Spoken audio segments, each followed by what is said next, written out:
السلام علیکم ورحمۃ اللہ وبرکاتہ۔ کیا حال ہے آپ سب کا؟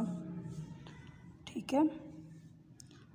اللہ تعالیٰ ہم سب کو اپنی حفظ و امان میں رکھے، اور میں امید کرتی ہوں کہ آپ بآخریت، عافیت اور ایمان کی زندگی بسر کر رہے ہوں گے۔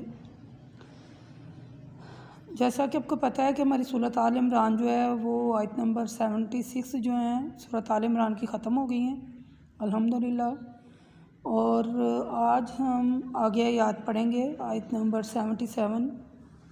میں نے اس آیت کا جب میں نے ترجمہ اور تفسیر اس کی گہرائی میں جا کر پڑھی اور سمجھی، تو آپ یقین کریں کہ جیسے آج کل کا ہمارا بازار کا ماحول ہے، کچھ چیزیں وغیرہ خریدنے جائیں، کسی بھی مارکیٹ میں چلے جائیں، کچھ بھی لینے کے لیے، کوئی کپڑے وغیرہ خریدیں، کوئی برتن، کچھ بھی، ایون کہ ویجیٹیبلز جو ہیں وہ ہمارے ہاں، وہ بھی آپ اس کو بھی خریدیں، ان میں بھی آپ یہ بات پائیں گے۔ تو میں جب بھی آیت پڑھتی ہوں تو میں کہتی ہوں کہ یہ جو معاملات اب ہمارے ہاں ہو رہے ہیں، یہ اللہ تعالیٰ نے قرآن پاک میں لکھ دی ہیں کہ ایسے ہونا ہے اور ایسے نہیں کرنا، اگر تم ایسے کرو گے تو یہ سزا ہے تمہاری۔ یعنی یہ جو آیت آپ کے سامنے ابھی میں الحمدللہ تلاوت کروں گی نا، اس آیت کا مفہوم یہ ہے۔ تو بڑے دکھ کی بات ہوتی ہے کہ جو اللہ تعالیٰ نے ہمارے ساتھ کتاب بھیجی ہے، اس میں ہماری ہدایت اور رہنمائی کے لیے اللہ تعالیٰ نے قدم قدم پر ہماری رہنمائی فرمائی ہے، تو اگر ہم پھر بھی بہک جاتے ہیں، میں کہتی ہوں ابھی بھی، یعنی اگر میری یعنی کہ یہ سن رہے ہیں ویڈیو، میں کہتی ہوں اگر یہ میری ویڈیو سن کر کوئی بھی بندہ ابھی بھی بہکا ہوا ہے تو وہ اللہ تعالیٰ سے فوراً معافی مانگ کے اپنی زندگی جو ہے نا وہ اس کتاب کے مطابق گزارنی شروع کر دے، اور الحمدللہ وہی بندہ کتاب کے مطابق زندگی گزارنی شروع کرے گا جس کو اللہ تعالیٰ نے ہدایت دی ہے۔ جو بندہ کوشش کرتا ہے اس کو ہدایت ملتی ہے، دوسرے بندے کو ہدایت نہیں ملتی۔ دیکھیں ہمارے ساتھ یہ کتاب آئی ہے تو پھر ہم نے اس کا جواب بھی دینا ہے، کیونکہ دنیا جو ہے ایک ایگزامینیشن ہال ہے، اور ہمارے ساتھ جو بک آئی ہے ہم جتنی پڑھیں گے اتنے ہی نمبر ملیں گے ہمیں۔ تو اس لیے ہمیں پوری کوشش کرنی چاہیے۔ میں مثلا یہ آیت پڑھنے سے پہلے میرا جو ہے نا، میں آپ کو کیفیت نہیں بیان کر سکتی کہ کس کرب سے گزرے ہیں کہ ہم لوگ یہ جو آیت کا مفہوم میں جب بھی پڑھتی ہوں، آپ یقین کریں کہ ایسے ہی ہو رہا ہے۔ آپ میرے ساتھ اتفاق کریں گے کہ ایسے ہی ہو رہا ہے جیسے اس آیت میں اللہ نے بیان کیا نا، ہم لوگ ایسی ہی زندگیاں گزار رہے ہیں۔ تو چلیں شروع کرتے ہیں۔ سورۃ آل عمران ہے، آیت نمبر 77 ہے۔ آپ خود بھی بغول اس کا ترجمہ کیا کریں، قرآن صبح جو ہے قرآن پڑھا کریں ترجمے کے ساتھ، پھر آپ کو خود بھی پتہ چل جائے گا کہ یعنی میں آپ کو ایک اور بات یہاں بتاتی چلوں کہ جتنی انسان کو سمجھ بوجھ خود پڑھنے سے آتی ہے، جتنی انسان کو سمجھ بوجھ خود پڑھنے سے آتی ہے، یعنی اگر مجھے کسی مسئلے کا نہیں پتہ تو مجھے چاہیے کہ اس کے بارے میں خود سرچ کروں، یا میں 5-7 عالم دین کی کتابیں یا تفسیرات کی کتابیں جو ہیں، 5-7 تفسیر کی کتابیں یا 5-7 عالم دین کے جو اس بارے میں موقف ہے وہ سنوں، پھر میں رائے قائم کروں۔ تو کوئی بھی بات کا آپ کو پتہ چلتا ہے کسی بھی مسئلے کا تو آپ خود اس کی سرچ کریں، بجائے اس کے کہ آپ مولویوں پر رہیں، آپ عالم دین پر رہیں، خود سرچ کریں، عالم دین سے بھی پوچھیں، 5-7 عالم دین سے پوچھیں، 5-7 تفسیروں میں اس کی ڈھونڈیں، خود سرچ کریں، پھر آپ کو صحیح آپ کا ذہن جا کے سیٹ ہوگا کہ ہاں یہ بات صحیح ہے، پھر آپ اس پر عمل کریں۔ تو چلیں شروع کرتے ہیں۔ اعوذ باللہ السمیع العلیم من الشیطان الرجیم من ہمزہ ونفخہ ونفثہ، ان الذین یشترون بعہد اللہ وایمانہم ثمنا قلیلا اولئک لا خلاق لہم فی الآخرۃ ولا یکلمہم اللہ ولا ینظر الیہم یوم القیامۃ ولا یزکیہم ولہم عذاب علیم۔ دیکھیں اگر تو آپ قرآن کا ترجمہ جانتے ہو تو آپ کو پتہ چل گیا ہوگا کہ یہ کس بارے میں آیت بیان کی گئی ہے۔ اب اس کا ترجمہ سنیں کہ بے شک جو لوگ اللہ کے عہد اور اپنی قسموں کو تھوڑی سی قیمت کے عوض بیچ دیتے ہیں، ان کا آخرت میں کوئی حصہ نہیں۔ اللہ قیامت کے دن نہ ان سے بات کرے گا اور نہ ان کی طرف دیکھے گا اور نہ ان کو پاک کرے گا، بلکہ ان کے لیے کیا ہے؟ وَلَهُمْ عَذَابٌ علیم، دردناک عذاب۔ دیکھیں عذاب کا تو لفظ ہی جو ہے نا وہ بہت زیادہ ہیوی ہے، تو جب اس کے ساتھ دردناک لگ جاتا ہے نا، دردناک عذاب، وہ جیسے انگلش میں ہے نا کہ ایک ہوتا ہے گڈ، ایک ہوتا ہے ویری گڈ، تو ایک ہوتا ہے ویری ویری گڈ، یہ مثلا یہ وہ والا لفظ مجھے لگ رہا ہے کہ ایک عذاب ہے، ایک دردناک عذاب ہے۔ آگے اس کی تفسیر کے بارے میں چلتے ہیں کہ یہ جو اس کی تفسیر ہی میں آپ کو بیان کرتی ہوں کچھ اور بات کرنے سے پہلے۔ مثلا اس کے بارے میں ایک حدیث ہے جو میں آپ کے ساتھ شیئر کرنا چاہتی ہوں۔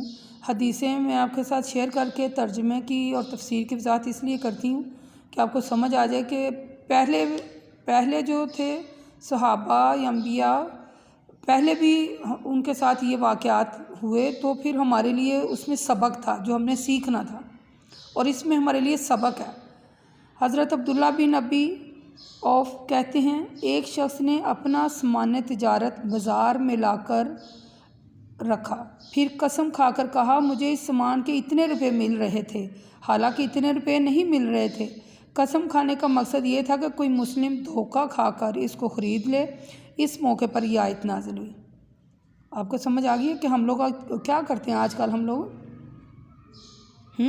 یعنی ہم لوگ اپنا سامان لا کے رکھتے ہیں، تو ہم لوگ قسمیں کھا کر بیچتے ہیں۔ قسم ہے مجھے اتنے پیسے مل رہے تھے، قسم ہے یہ سوٹ فلاں باجی اتنے دے رہی تھی، قسم ہے یہ جو ہے قسم کرا لیں مجھے، یہ میں منڈی سے ایسے یہ جو ہمارے گلیوں بازاروں میں اکثریت میں آپ نے دیکھا ہوگا، یہ جو خواتین سبزیاں وغیرہ لیتے ہیں، یہ جو مرد حضرات وہ کہتے ہیں قسم میں منڈیوں اتنی دی چیز لبھی ہونی ہے، ایسے کہ فکرے بولتے ہیں نا کہ قسم میں سانوں کہ منڈیوں اتنے دی لے کے۔ ہم نے ان سے پوچھا، یہ آیت ان کے بارے میں نازل ہوئی ہے، یعنی یہ ایسے کہ معاملات پہلے بھی تھے اور آج بھی ہیں، تو یہ آیت اس بارے میں نازل ہوئی ہے کہ ان جیسے لوگوں سے جو قسم کھا کر اپنا مال بیچتے ہیں، ٹھیک ہے؟ جیسے کوئی لگا لیں کام۔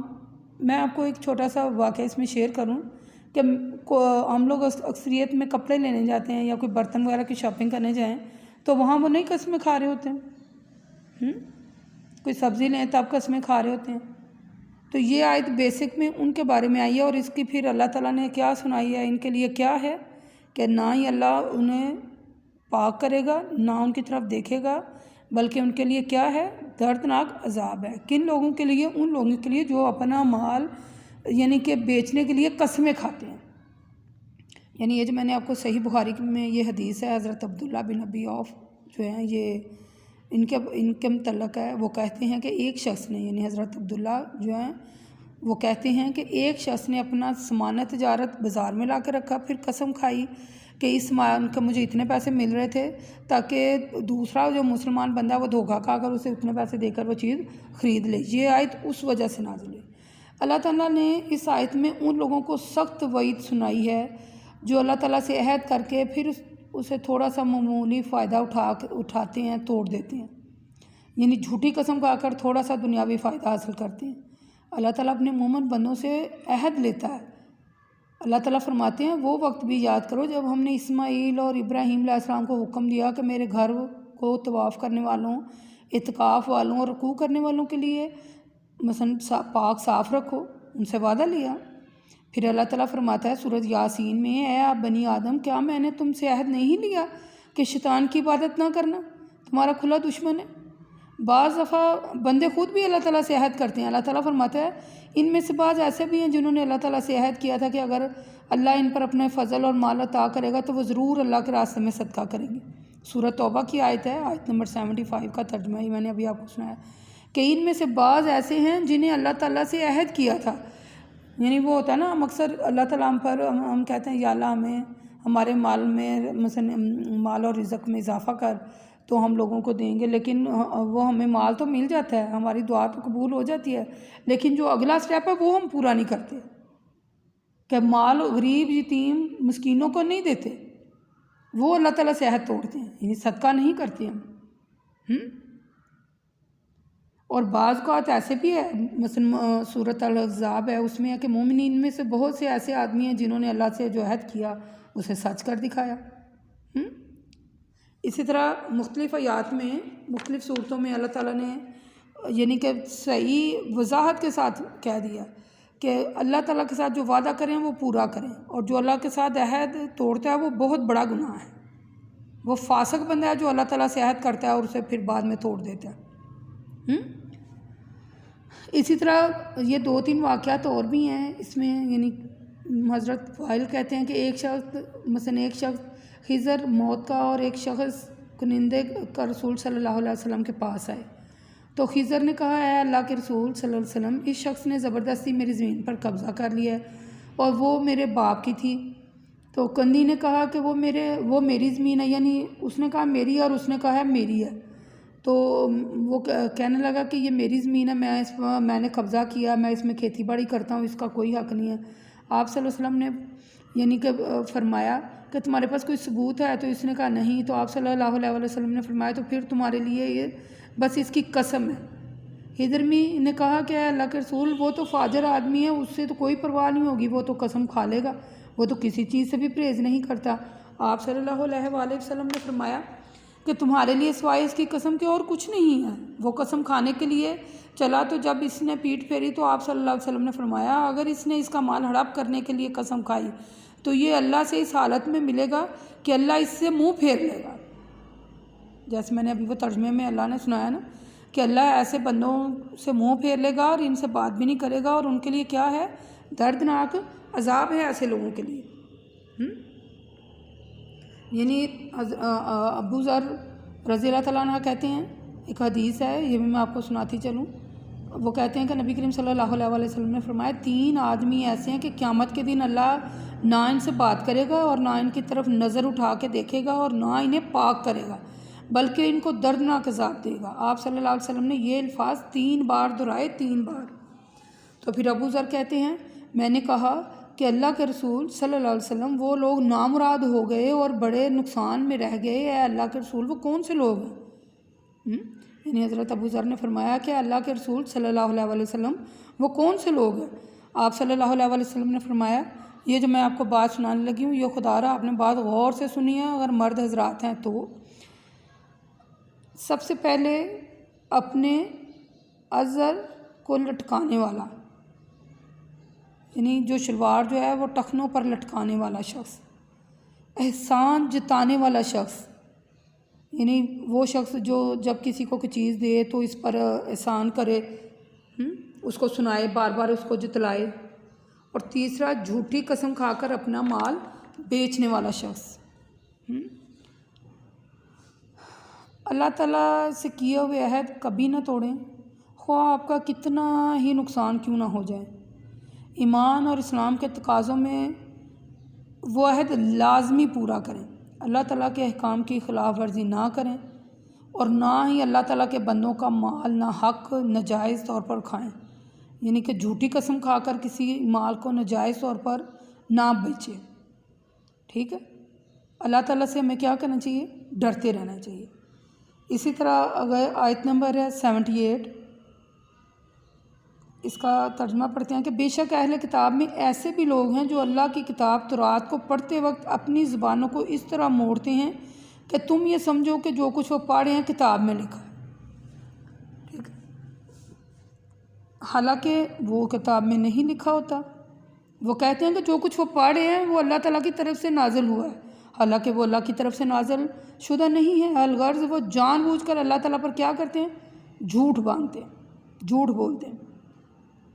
یعنی اس آیت سے معلوم ہوتا ہے کہ اہل کتاب میں کچھ لوگ ایسے بھی تھے جو اللہ کی کتاب کو تو پڑھتے، لیکن اس کو کچھ اس طرح سے یعنی کہ پیش کرتے کہ اس میں اپنی طرف سے باتوں کا اضافہ کر دیتے،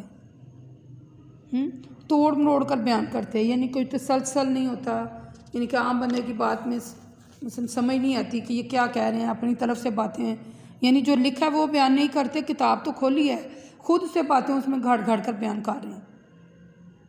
جیسے ہم نے سورۃ آل عمران کی آیت نمبر 71 میں پیچھے پڑھا ہے نا کہ اہل کتاب حق اور باطل کو کیوں غلط ملط کرتے ہو، حق کو کیوں چھپا رہے ہو، حالانکہ تم تو جانتے ہو کہ وہ حق ہے۔